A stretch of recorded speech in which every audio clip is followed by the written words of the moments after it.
Hey parents, so over the last few days, we've been talking about the Dream Job Blueprint, all 3.5 steps of it in terms of how to help your kid figure out what it is that they want to do with their life. I hope you got a lot out of that. If you didn't get that, go back and check my previous posts and you can go through those pretty quickly.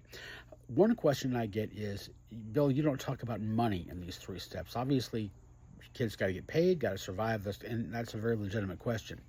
I like to answer it in terms of burnout. And the reason I like to do this is because it's a good indication of how you want to handle being employed. For instance, if you look at this situation like a scale, like 2 sides of a scale, and there's the Dream Job Blueprint on one side of it. In other words, something you're interested in, something you're good at, and an audience you want to work for. Okay, those are all intrinsically based things, intrinsic motivation. If you take money, money is an extrinsic motivation, and so is things like perks or insurance or benefits, or it's in a great location, or your best friend works there, those kinds of things. Put those on the other side of the scale. Now, of those things, which side is heavier? Which side do you really gravitate? Why did you want this job in the first place? Because if you take it because of the intrinsic motivation, then you should be, again, money could be a part of it, but you should be enthusiastic about that possibility.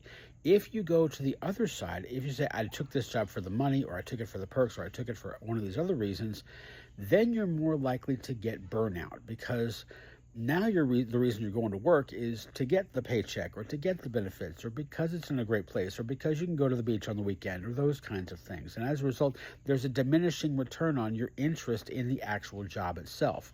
So when you're talking about what it is that you want to do with your life, choose the intrinsic motivation path if that's what you want to get. If it's what you want to get out of life, choose the extrinsic motivation, and the work just really doesn't matter at that point. So if you take a look at it that perspective, yes, money is important, but at the same time, if you want to live a happy, fulfilled life, go for it. Go after things that you want to do, and then the money will be there. And if the money is not there, choose something else that you want to do.